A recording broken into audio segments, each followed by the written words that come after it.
Foi aí que eu olhei pra ele e falei assim, pô, ninguém quer vender pra gente? Vamos fazer nosso próprio pão de queijo. Foi. Independente da morte. Meio que eu fiquei irritado na hora que ninguém queria. Um queria vender, outro é ruim, outro é caro. Vamos fazer nosso próprio pão de queijo. Foi aí que a gente começou a fazer o nosso próprio pão de queijo, que nem nós conseguimos comer tão ruim. Era isso. E aí você lembrou desse amigo em Brasília? Não. Aí, frequentando uma feira de alimentos, né, que a gente já estava determinado a fabricar. E eu tinha um dinheiro no banco, penhorei o apartamento da minha ex-mulher, minha mãe me emprestou dinheiro, eu meio que guiado por Deus mesmo, eu fui... A gente participava das feiras, via as máquinas, e uma dessa pessoa que tinha uma máquina, olha só como é que é o interesse, ele tinha interesse de vender a máquina pra gente, só que a gente não tinha receita, não tinha maceira, não tinha nada, a gente só tinha a vontade de fazer uma fábrica. E ele falou assim, não, tem um cara lá em Brasília que ele que te ensina a fazer. Ele tem uma máquina igualzinha a minha aqui que eu tô vendendo. A intenção dele é vender a nossa máquina, nos jogar pra Brasília pra eu ver a máquina funcionando. E o cara lá de Brasília, a intenção dele é que eu comprasse a máquina pra ele vender a pré-mistura dele. Então foi um interesse assim... Um conjunto de interesses. E quando a gente foi pra Brasília, o cara é muito gente boa, muito amigo nosso até hoje. Ele contou uma história pra gente, um pouquinho fantasiosa. Porque hoje, olhando pra trás, eu sei que aquilo que ele prometeu pra gente, logisticamente, era impossível. Não era verdade. Não é verdade. Acontece que a gente acreditou. E aconteceu. Sem saber Ele que era impossível, enganou, eles foram lá e exatamente. fizeram. Jogou um aquela placebo máquina. e funcionou. Mas a primeira receita... Falou tudo. Placebo funcionou. A primeira receita foi ele que passou pra gente. Foi aí que ele contou a história, que o povo de São Paulo não gostou muito. A nossa primeira venda... eu já tava com ele, nome lá embaixo. Todos os meus créditos, eu tinha dinheiro pra aguentar a empresa se bancando 8 meses. Não, 6 meses. Nós já estávamos no 8º. Eu acordava 5, 6 vezes no meio da noite. Nossa, tenso. Com tudo tenso, tudo pra cair em cima da gente.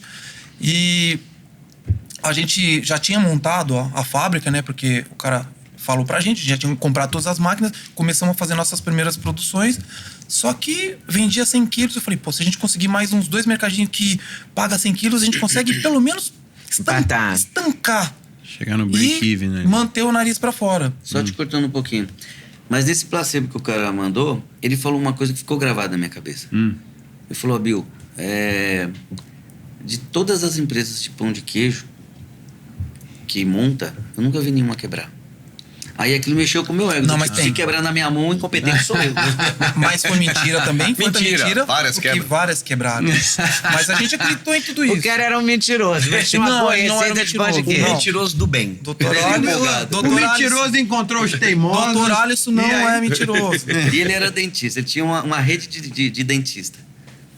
Mas ele era dentista, fazia pão de queijo? Pois é. Mas cada maluquice, né? Um cara vende cartucho, transforma o CNPJ em pão de queijo. Esse é o brasileiro. O outro tem uma parte... Meu Deus. Esse é o empresário. Na verdade, E aí o dentista deu a receita pra vocês. Impulsionou a gente, a verdade é essa. Ele fez a gente acreditar no pão de queijo.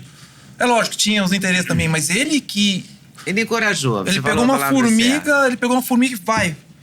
Pega o tamanduá lá e dá um pau nele. Desculpa. Eu lembro ele do sotaque dele. E qual que foi a virada? Quer dizer, vocês começaram a fazer essa massa que não dava certo, que era horrível. Sim. Depois uma massa que o paulistano não gostou do sabor. Exato. E aí como é que vocês chegaram Vocês já no estavam pão com de maquinário, queijo? já estavam sem Mas produto vocês já de estavam com caixa. as máquinas, só estavam sem dinheiro. Agora é a parte que entra a parte espiritual. Tem uma parte espiritual. Agora é a hora que entra a parte espiritual. Nós já meio desacostumado, né? Eu querendo vender as máquinas, porque eu não podia perder o apartamento. Eu podia perder tudo, nome, tudo. Menos o apartamento da minha ex-mulher, que confiou, penhorou no meu nome. E eu não dormia por causa disso. O resto, a vida toma conta. Mas perder o apartamento dela... Minhas filhas até moravam mais comigo do que com ela. Que ela era minha ex-mulher, no caso, né? Mas eu acordava 4, 5 vezes na noite e tomava um monte de coisa pra dormir e nada...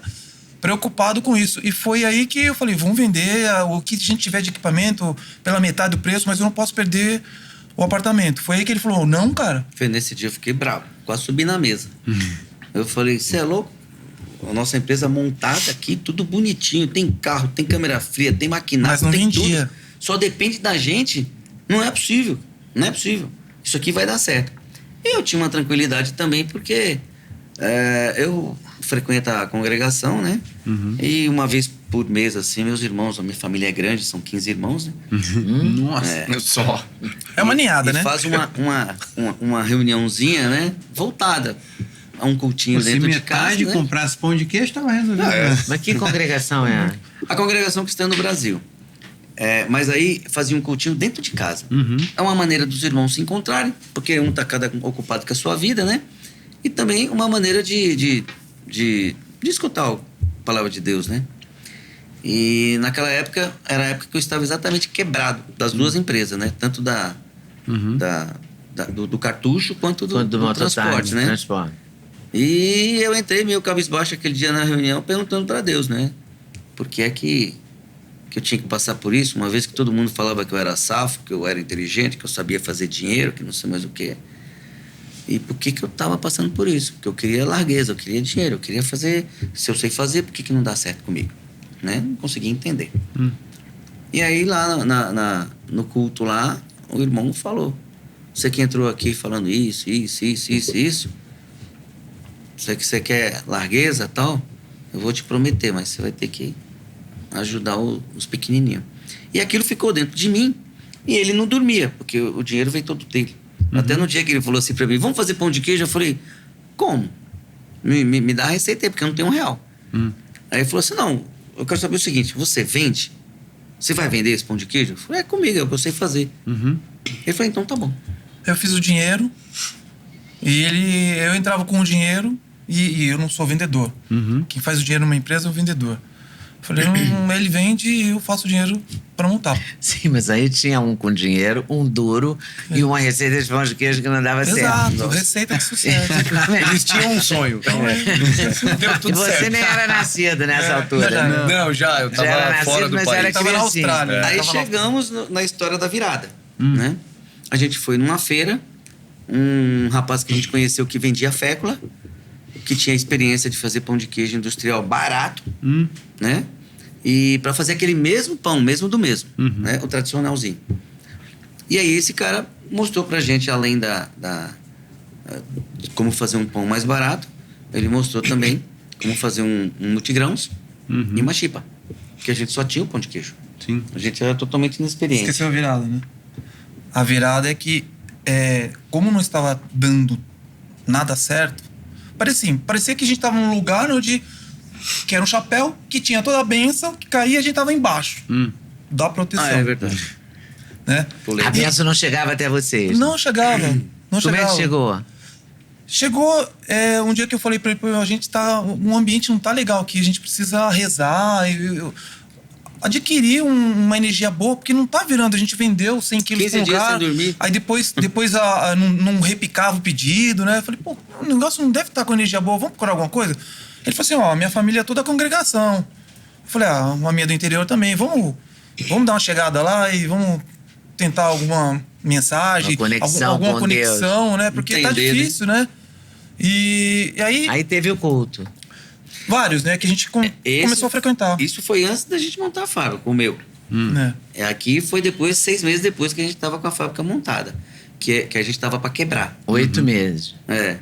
Que a gente tava 8, para 9. quebrar. Porque Entendi, ele mas queria aí vender onde é o que entra a maquinário. coisa espiritual? A coisa espiritual foi que eu não sabia como é que funcionava lá o sistema, né? Ele me explicou como é que, você tem a palavra, às vezes você vai lá mentalizado com as suas preocupações.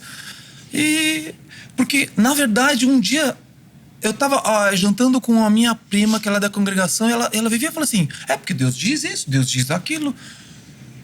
Meio que cortando o assunto, né? Eu falei assim: como assim Deus diz isso? Deus fala com você? Ela falou com uma naturalidade. Lógico que fala. Eu falei: então não deve gostar de mim? Nunca falou comigo? Não. Né? Foi aí que a gente começou a frequentar. E ela falou assim: busca ele, né?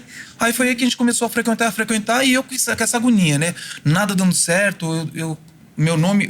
Ele não tinha nem nome. O nome dele é um lixo, né? Lá. E o meu indo ladeira abaixo, né? Fiz vários empréstimos, comprei vários equipamentos. Então eu tava com aquela carga em cima, né? E, minha descrição.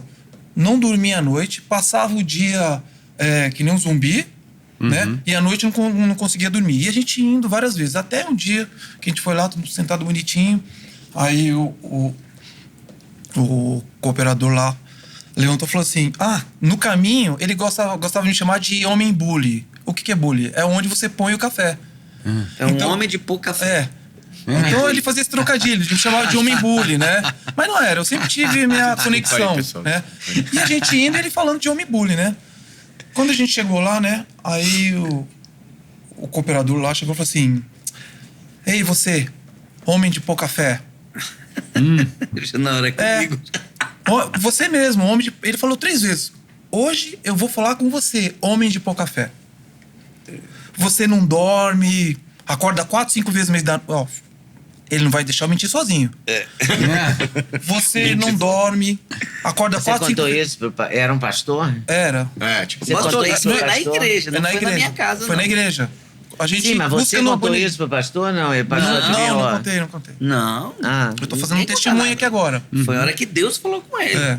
E aí, gostou desse corte? Gostei muito, mas eu acho que vocês devem assistir a entrevista completa, que está no YouTube, Leda Nagli, esperando por você. Essa série hoje, Nagli, o Encontro de Gerações, tá imperdível. Vale a pena conferir, hein? Com certeza, se Deus quiser.